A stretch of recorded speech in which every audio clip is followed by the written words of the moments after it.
Everybody. आज मैं आपको टीच कर रही हूँ टीचिंग ऑफ आर्ट्स का फर्स्ट यूनिट का 6th लेक्चर अब हमारा चल रहा है। वैसे तो ये लेक्चर नंबर हमारा फर्स्ट भी होना चाहिए था, लेकिन मैं चाहती थी कि आपको इससे पहले आपको कम से कम अपने भारतीय इतिहास की चित्रकला या वहाँ की जो कला अब तक की चली है उसके बारे में आपको पता हो। इसीलिए मैं थोड़ा आगे की ओर बढ़ना चाहती थी और मैंने आपको पहले इसका थोड़ा बेसिक समझाया और उसके बाद ही मैं इसके बारे में आगे चल रही हूँ कि कला क्या है, मीनिंग ऑफ आर्ट। आज का टॉपिक हमारा है मीनिंग ऑफ आर्ट कि कला की परिभाषा, कला का मीनिंग, कला क्या है। कला क्या है? कला हमारे आंतरिक अभिभावों की अभिव्यक्ति है। कला क्या है? हमारे आंतरिक अभिभावों की व्यक्ति है। इन आंतरिक अभिभावों की व्यक्ति है कि मतलब वैसे तो चित्रकला सबसे श्रेष्ठ कला मानी जाती है। वैसे तो क्या है, जो चित्रकला है वो सबसे श्रेष्ठ कला मानी जाती है, अमूर्त कला मानी जाती है, सबसे पुरानी कला मानी जाती है। क्यों मानी जाती है? लेकिन इसी के साथ साथ आज के समय के अंदर मूर्ति कला, भवन निर्माण कला और भी काफी सारी कलाएं हैं जो बहुत ही आगे की तरफ रूप ले चुकी हैं और बहुत आगे की तरफ बढ़ चुकी है। संगीत कला, संगीत की धुन में मस्त, संगीत की धुन के अंदर एक छोटा बच्चा भी मस्त होकर नाचने लगता है। पक्षी भी क्या है, संगीत की धुन के अंदर नाचने, खिलखिलाने लगते हैं कि मतलब अंदर से ही हमारे अंदर ही माधुर्य भर देती है। वही क्या है? कला है, जो हमारे मन को खुशी दे रही है, हमें एक अच्छा वातावरण प्रदान कर रही है, हमें खुशी प्रदान होती है, जिस कार्य को लेकर वही कला है। हमारे आंतरिक मतलब वैसे तो सभी में ही कुछ ना कुछ अद्भुत रूप से भी कह सकते हैं या ये भी कहा जा सकता है कि गुप्त रूप से हमारे अंदर एक शक्ति ऐसी विद्यमान होती है जिसे हम पहचान नहीं पाते हैं। जो व्यक्ति उसे पहचान कर उसका रूप प्रदान करते हैं या उसकी रचना के रूप में आगे की तरफ उसे बढ़ाते हैं, या ये भी कहा जा सकता है कि उसे पहचान कर उसका रूप प्रदान कर रहे हैं, वही कला है। अपने आप को आनंदित कर रहे हैं, अपनी दमित वासनाओं का उन्मूलन कर रहे हैं, वही कला है। लेकिन कला शब्द की उत्पत्ति कहाँ से हुई है?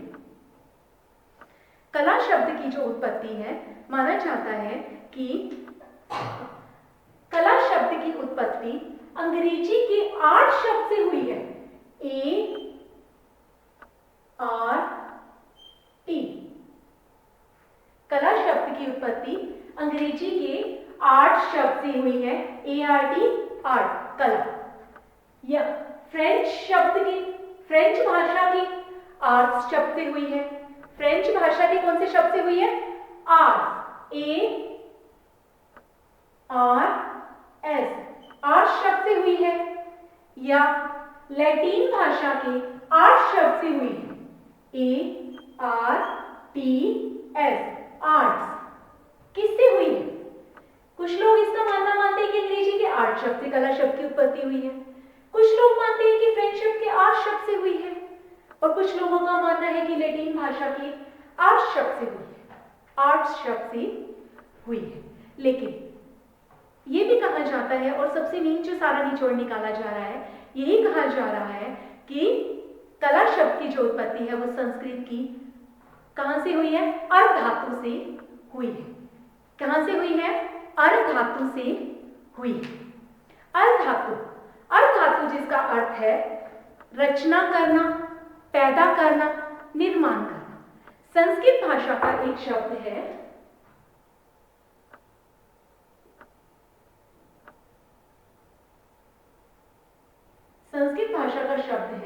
अर्थ, जिसका अर्थ है पैदा करना। क्या है? रचना करना, बनाना, पैदा करना। बनाना, पैदा करना, रचना करना, जिसका अर्थ है पैदा करना, रचना करना और बनाना। ये भी कहा जाता है जो कला शब्द की उत्पत्ति है ये भी कहा जा रहा है कला शब्द की जो उत्पत्ति है वो कल धातु से हुई है, संस्कृत की कल धातु से हुई है। कौन सी धातु है? इसी संस्कृत की कौन सी धातु आ रही है? कल धातु। कल धातु से हुई है। वो क्यों कह रही है कि कल धातु से इसकी हुई है? संस्कृत भाषा की कल धातु से हुई है, जिसका अर्थ है सुंदर, मधुर और कोमल। सुंदर, मधुर और कोमल। सुंदर, मधुर और कोमल क्या है? जब कुछ सुंदर है, मन के लिए भावनाओं से व्यक्त है, कोमल है और मधुर है, हमें प्रसन्नता दे रहा है, हमें आनंद की प्राप्ति दे रहा है, वो क्या है? कला है। वही तो कला है जो हमें आनंद प्राप्ति दे दे। वही कला है जिससे हमें सुकून मिलता है, जिससे हमें सुकून मिलता है, जो हमें प्रसन्नता का विषय बन सकती है, जो हमारे अपने अंदर की जो भावनाएं हैं उसको हम किसी चीज के द्वारा अगर व्यक्त कर लेते हैं, या हमारे अंदर कोई कटु वचन भी है या कुछ भी है, कटु शब्द है, कुछ है, भावनाएं हैं या कुछ भी है, उसको हम किसी चीज के माध्यम से हम उसको बाहर निकाल लेते हैं, तो वो भी एक कला है। कला क्या है? कोई चीज हमें सत्य दिखाई दे रहा है, जो सत्य है, प्रकृति है, उसका अनुकरण अगर हम कर रहे हैं तो वो भी एक कला है। कला सत्यम, शिवम और सुंदरम की अभिव्यक्ति है, वो एक कला है, हम कह सकते हैं। इसके बाद हम पढ़ रहे हैं कि कितने प्रकार की कलाएं हैं जिनके बारे में बताया गया है। जैसे वाद से आनंद के काम सूत्र के अंदर, जैसे वाद से आनंद के काम सूत्र के अंदर 64 कलाओं के बारे में दर्शाया गया है। उसी तरीके से ललित विस्तार के अंदर 86 प्रकार की कलाएं बताई गई हैं हमें। उसी प्रकार से प्रबंध कोश के अंदर 72 प्रकार की कलाओं के बारे में बताया गया है। जबकि भरत मुनि ने जो नाट्य शास्त्र लिखा है, भरत मुनि ने जो नाट्य शास्त्र लिखा है, उस शास्त्र के अंदर क्या कहा है उसने? कला का सबसे पहले वर्णन जो है, कला शब्द की जो उत्पत्ति हुई है, वो वाद से आनंद के भरत मुनि के नाट्य शास्त्र के अंदर लिखा हुआ वाक्य हमें मिला है। वो किसके लिए प्रयुक्त हुए? शिल्प के लिए प्रयुक्त हुआ है। उन्होंने उसको शिल्प के लिए प्रयुक्त किया है। उन्होंने ललित कला और उपयोगी कलाओं को अलग अलग कहा है, और उन्होंने ये कला शब्द की जो उत्पत्ति मानी है या इसकी उत्पत्ति मानी जाती है, वो कहाँ मानी गई है? सबसे पहले कहाँ मानी गई है? भारत मुनि के नाट्य शास्त्र के अंदर यथार्थवाद समय में ये मानी गई है, या उनके नाट्य शास्त्र के अंदर लिखी हुई हमें ये कला शब्द का प्रयोग मिला है, जो शिल्प के लिए लिया गया है। अब हम इसे आगे पढ़ रहे हैं कला की कुछ परिभाषाओं के बारे में। वैसे तो बहुत विद्वानों ने इस कला की परिभाषा को अलग अलग रूपों में दिया है। उन्होंने अपने आंतरिक भावों से उन्हें जैसे लगा उन्होंने वैसी ही परिभाषा दी है। जैसे रविंद्रनाथ टैगोर के अनुसार क्या है? कला में मनुष्य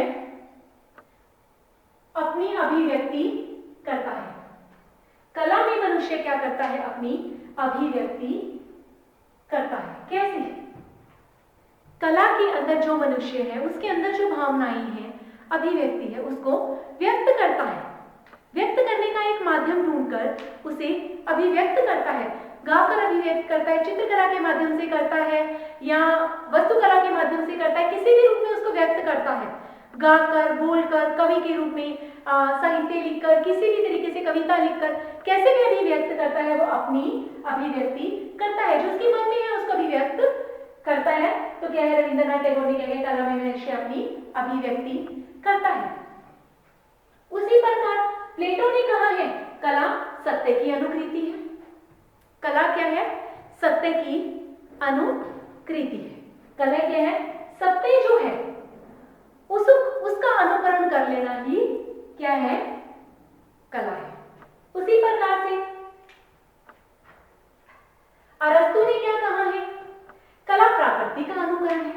कि जो प्रकृति है हमारे आगे, बात वही आ जाती है, जो सत्य है, जो सत्य है उसका अनुकरण किया प्लेटो ने। उसी तरीके से अरस्तु ने क्या कहा, कला प्रकृति का अनुकरण है। कला क्या कर रहा है, प्रकृति, जो भी प्रकृति हमारे यहाँ प्राकृतिक देन है, जो नेचुरल चीजें हैं हमारी, उसकी कॉपी तैयार कर देना, मतलब कि उसका अनुरूप तैयार कर देना, उस जैसी एक प्रतिकृति तैयार कर देना, क्या है, कला प्रकृति का अनुकरण है। इसी प्रकार से पी.एन. चोहेल ने भी कहा है। पी.एन. चोहेल क्या कह रहे हैं, कला मानव को अभिव्यक्ति देती है। कला क्या है, मानव को अभिव्यक्ति देती है। इसी प्रकार से और भी बहुत सारे विद्वान हैं जिन्होंने कला की परिभाषाएं अलग अलग रूप में दी है, जैसे रविंद्रनाथ टैगोर ने दी है, प्लेटो ने दी है, अरस्तु ने दी है, पी.एन. चोहेल ने दी है। उसी तरीके से मैं बता रही हूँ कि फ्राइड ने दी है। फ्राइड क्या कहता है कि कला क्या है, कला दमित वासनाओं की अभिव्यक्ति है। जो हमारे अंदर दमित वासनाएं हैं उनको अभिव्यक्त करना ही कला है। रसिकन, रसिकन के अनुसार कला क्या है, रसिकन के अनुसार कला है, कला में मनुष्य अपनी भावनाओं को अभिव्यक्त करता है। जो उसकी भावनाएं हैं उनको ही अभिव्यक्त करना कला है। नीत्शे, नीत्शे की परिभाषा के अकॉर्डिंग क्या है कि कला क्या है, कला अपनी, नीत्शे कह रहा है कि कला जीवन के कड़वे अनुभवों, नीत्शे कह रहा है कि कला जीवन के कड़वे अनुभवों से मुक्ति का माध्यम है। जो हमारे कड़वे अनुभव हैं उनसे मुक्ति का माध्यम ही कला है।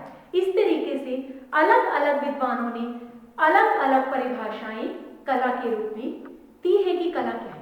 इन सब का निचोड़ निकालते हुए हम ये कह सकते हैं, जो रविंद्रनाथ टैगोर ने एक और भी कहा है कि कला सत्यम शिवम सुंदरम की अभिव्यक्ति है। रविंद्रनाथ टैगोर ने एक और भी परिभाषा दी है जो है सत्यम शिवम सुंदरम है, कला सत्यम शिवम सुंदरम की अभिव्यक्ति है। दार्शनिकों के अकॉर्डिंग कहा जा सकता है कि कला के प्रमुख 6 अंग माने गए हैं। वो अंग कौन कौन से हैं? कला के 6 अंग माने गए हैं, वो अंग कौन कौन से हैं? उन 6 अंगों के अकॉर्डिंग अगर वो 6 अंग उनमें पूर्ण रूप से हैं तो वही कला है। वो कौन कौन से हैं अंग? पहला, रूप भेद, एक रूप का दूसरे रूप से भेद होना, सभी रूप एक जैसे ना दिखाई देना, वो क्या हो गया? रूप भेद। सुंदरता, परमाण भाव, क्या है? रूप भेद, परमाण भाव, सुंदरता, योजना, सादृश्य और वर्णिका अंक। कि रंगों का सबसे अच्छा प्रयोग उसमें हो जाना, रूप का भेद होना कि स्त्री है, ये पुरुष है, ये बच्चा है, इनका भेद दिखाई देना उसमें साफ। परमाण भाव कि उसके अंदर दूरी का, पास का, हर चीज का प्रमाण दिखाई देना। सुंदरता, हर चीज को सुंदर रूप प्रदान किया जाए। योजना, प्रॉपर योजना से बनाया जाना। सादृश्य, जिस चीज को देखकर बना रहे हैं वैसा सादृश्य, संजीवता का प्रकट होना। वर्णिका अंग कि रंगों का उसके अंदर वैसा ही प्रयोग हो जैसा उसमें दिखाया जाना है। कहीं धूप छांव का प्रकट करना, उसके अंदर भाव प्रॉपर दिखाई देना, हर चीज का उसके अंदर पूरा होता है। जब ये सारी चीजें, सब अंग उसके अंदर पूरे हो जाते हैं, क्या है? जब किसी भी चित्रकला में या किसी भी काम में जब उसके अंग पूरे हो जाते हैं तो वो क्या होता है? कला का मेन भाव बन जाता है कि सबसे श्रेष्ठ कला क्या है? वही कला है जिसमें उन 6 अंगों का समावर्तन या समावेश पूर्ण रूप से हो, वही कला है। कला का निष्कर्ष हम ये भी निकाल सकते हैं बहुत सारी परिभाषाओं के लिए कि कला सत्यम शिवम सुंदरम की अनुकृति ही कला है। कला अपने आंतरिक अभिभावों को अभिव्यक्त करने का एक माध्यम है। जो सत्य है वही कला है, जो सुंदर है वही कला है, जो सत्यम शिवम सुंदरम ही कला है। ये भी कहा जा सकता है कि सत्य हो, जो सत्य हो अर्थात जो सत्य हो, जो सत्य है अर्थात हम ये भी कह सकते हैं कि अविनाशी यथार्थ पर टिकी है। जो सत्य है अर्थात अविनाशी यथार्थ, जो हमारा यथार्थ है उसके ऊपर टिकी हो, वही कला है। सौंदर्य हो अर्थात जिसकी अनुभूति सौंदर्य ज्ञान पर टिकी हो। सत्य जो सत्य के यथार्थ पर टिकी हो, सौंदर्य जो सौंदर्य के ज्ञान अर्थात पर टिकी हो, सौंदर्य के ज्ञान पर टिकी हो, उसके ऊपर टिकी हो। शिवम जो कल्याणकारी है, जो कल्याणकारी है, शिवम सुख देने वाली है, सुंदरता प्रदान करने वाली है, कोमलता प्रदान करने वाली है, वही शिवम रूप में आई है। अभिव्यंजना का मूर्त रूप हो, जो भी कला है वो क्या हो, अभिव्यंजना, अभिव्यंजना का मूर्त रूप हो अर्थात सत्य एवं सौंदर्य की निरंकार रूप देने वाली हो। सत्य और सुंदरम का निरंकार रूप देने वाली हो, वही कला है। स्वच्छंद अभिव्यक्ति का साधन है, वही कला है। स्वच्छंद क्या है? स्वच्छंद अभिव्यक्ति, स्वच्छंद अभिव्यक्ति का साधन हो कि मतलब जो भी कलाकार उसे बना रहा है या जो भी कलाकृति कर रहा है, जो भी कलाकार है वो स्वच्छंद होना चाहिए अपने भावों से, अपने मन से। उसके ऊपर कोई भार नहीं होना चाहिए कि आपने ऐसे करना है या वैसे करना है। वो उस कलाकृति को बनाने में, उस कार्य को करने में स्वच्छंद हो, अपने मन से जो कार्य कर रहा है वही कला है। भावों को अनुरूप अनुशील बनाना ही कला है। अपने भावों को अनुरूप अनुशील बनाना भी एक कला है। हमारे जो भाव हैं उनको एक अनुरूप प्रदान कर देना, हर चीज के अंदर एक चीज दे देना, वो क्या है, एक कला है। इन सब का निचोड़ निकालकर हम यही कह सकते हैं, हमने क्या देखा है कि कला क्या है? कला जो है वो क्या है? सत्य की अनुकृति भी है, प्रकृति की अनुकृति भी है, मनुष्य की अभिव्यक्ति भी करता है, अपने भावों को भी अभिव्यक्त करता है, दमित वासनाओं का भी रूप है, मानव की अभिव्यक्ति भी है, सत्य शिवम सुंदरम की अभिव्यक्ति भी है। हर विचारक ने अपनी परिभाषाएं अलग अलग देकर इसे माना है, लेकिन इसको यही कहा जा सकता है कि जो कोमल है, जो हमने संस्कृत भाषा का मीनिंग हमने माना है, जो कल धातु है, संस्कृत भाषा की कल धातु से जो हमने माना है सुंदर, मधुर और कोमल, सुंदर, मधुर और कोमल जो कल धातु कहती है वही कला है। इसको गलत नहीं माना गया है, ये सही कहा गया है कि जो हमें सुंदरता प्रदान कर रही है, कोमलता प्रदान कर रही है और मधुर से हमें भर रही है, हमारे मन के विचारों को हमें सब कुछ चेंज कर रही है और हमारे अंदर जो दमित वासनाएं हैं उनको बाहर निकाल रही है, वही तो कला है। हर तरीके से तो हम कला का यूज कर रहे हैं। मैं आपसे बात कर रही हूँ, मैं आपको पढ़ा रही हूँ, मैं आपसे बात कर रही हूँ, मैं आपको पढ़ा रही हूँ, मैंने अब तक आपको पढ़ाया है, आगे भी पढ़ा रही हूँ। क्या ये कला नहीं है? है। मैं एक क्या सिर्फ कला इंसानों में या मानव जीवन तक ही सीमित है? नहीं, कला जो है वो पशु पक्षियों में भी है, उनमें भी कुछ हद तक कला के गुण मिलते हैं, लेकिन फिर भी माना यही जाता है कि जो व्यक्ति है, मानव जीवन है, वो एक अद्भुत प्राणी है। जब वो एक अद्भुत प्राणी है तो उसके अंदर कल्पना करने की, रचना करने की शक्ति जो है वो विद्यमान है।